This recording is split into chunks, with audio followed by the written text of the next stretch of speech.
Have you ever woken up in the middle of the night and realized the person sleeping next to you might not actually belong to you anymore? It was 2:17 a.m., the pale blue glow of my phone lighting the ceiling of our bedroom in Brooklyn. The radiator was hissing like it always did during winter, and outside our apartment on Atlantic Avenue, a car alarm kept chirping somewhere down the block. I was half asleep when I heard her voice. Soft, intimate, almost loving. "Daniel, I miss you." My eyes snapped open. My wife, Emily, was asleep beside me, one arm hanging off the edge of the mattress, breathing slow and steady like nothing in the world was wrong. But my heart started beating so hard it felt like it was knocking against my ribs from the inside, because I didn't know anyone named Daniel. And that was the moment everything began to rot. If you genuinely enjoy our stories, please subscribe to the channel, tell us where you're from, and what time it is right now. It's always fascinating to know how far our story flows. The next morning, I tried to act normal. Coffee from the diner on Court Street, the same black coffee she always liked. She barely looked at me when I set it on the kitchen counter. "You're up early," I said. "Busy day?" she replied, already scrolling on her phone. Emily used to talk to me about everything. Now conversations with her felt like speaking into a closed door. At first, I told myself it was stress. She had started working late at a marketing firm in Manhattan, somewhere near Madison Avenue. Long hours, new clients, new coworkers, new names. That night, I asked casually, "Do you know anyone named Daniel?" She froze for half a second. It was quick. Most people wouldn't have noticed. But I did. "No," she said, too quickly. "Why? You mentioned it in your sleep." She laughed. A thin, dismissive laugh. "You're imagining things." But after that, something changed inside me. Or maybe something woke up. Because once suspicion enters a marriage, it spreads like smoke. Over the next few weeks, I started noticing things I had ignored before. She always showered the moment she walked through the door. Every single time. Her phone was never face up anymore. And she had started smiling at messages she never showed me. One night, we were at a restaurant on West 46th Street in Manhattan. A small place we used to love. Dim lights. Booths close together. The kind of place couples whispered in. Her phone buzzed. She picked it up immediately, and I watched her face change. That smile again. "Work," she said without me asking. But when she stood up to go to the restroom, she forgot something. Her phone. I told myself not to do it. Then I picked it up. The screen lit up instantly. No lock. And there it was. Daniel. A long thread of messages. I didn't read them all. I didn't need to. A hotel reservation confirmation near Miami Beach. Photos I wish I could erase from my brain. And one message sent just minutes earlier. "Can't wait to see you again. Last weekend wasn't enough." My hands started shaking so badly I had to grip the table.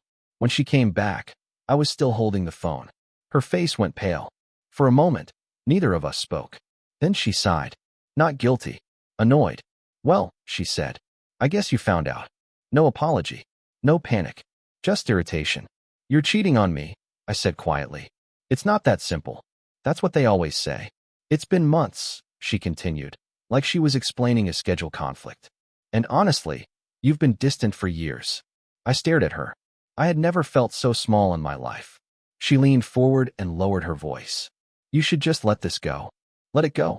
Like my marriage was a parking ticket. Like I was an inconvenience." After that night, Emily stopped pretending. She stayed out later. She took calls on the balcony. Sometimes she didn't come home at all. And the worst part? She acted like I was the problem. "You're being dramatic," she told me one night. "People move on." But I didn't move on. I broke. There were nights I sat in my car in a parking garage near our apartment for hours, staring at nothing. I couldn't sleep. Couldn't eat. My mind replayed every lie she had ever told me. Then one night, while sitting alone at a diner in Lower Manhattan around 1 a.m., something inside me changed. Pain turned into something colder. Strategy. Because Emily thought I was weak. And Daniel, whoever he was, clearly thought I was irrelevant. They both believed they were untouchable. So I started watching. Quietly. I followed her one evening when she said she had a late meeting. She drove straight to JFK Airport. I stayed 3 cars back the entire way. She parked. Then he showed up. Daniel. Tall. Confident. Wearing a smug smile like the world belonged to him. They hugged like they had done it 100 times. I took photos. Over the next month, I collected everything. Hotel receipts from Miami. Credit card statements. Phone call recordings. Security camera footage from the parking garage where they met near her office. I even hired a private investigator based in Queens. The truth was worse than I imagined. Daniel wasn't just some guy. He was her boss, married, and very high up in the company. That's when the real plan began. First, I spoke to a lawyer in downtown Brooklyn. Quiet meeting. Early morning. He looked through the evidence and nodded slowly. This is more than enough. Divorce papers were prepared. But that wasn't the trap. Not yet. Emily thought she was clever. She thought sneaking around made her powerful. So I waited for the perfect moment. A corporate gala her company was hosting at a luxury hotel in Manhattan. Big event. Executives, investors, media. Daniel would be there. Emily insisted I come. Probably to keep appearances. I wore my best suit. And inside my jacket pocket was a flash drive. The ballroom was packed. Glass chandeliers. Waiters moving through the crowd with champagne trays. Daniel was on stage giving a speech about leadership and integrity. Integrity. I almost laughed. When the presentation screen behind him switched slides, that's when I moved. I had already spoken to someone in the event tech crew earlier that night. Money works wonders. The screen went black. Then the first image appeared. Daniel and Emily in Miami. The room went silent. Then another. And another. Messages. Dates. Hotel confirmations. Gasps spread across the ballroom like a wave. Daniel's face drained of color. Emily turned around slowly and saw everything. Her eyes met mine across the crowd. Pure terror. The next few weeks destroyed them both. Daniel lost his job within days. His wife filed for divorce immediately. The company launched an internal investigation that exposed more things he had done. Emily lost her job too.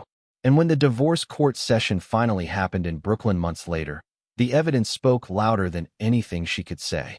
She tried to look at me once during the hearing. I didn't look back.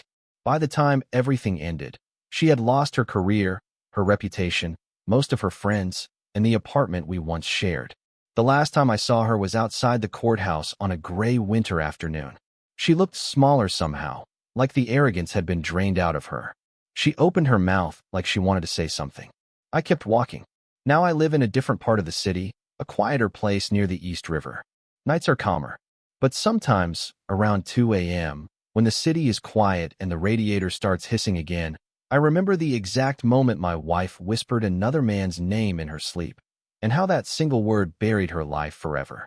The end.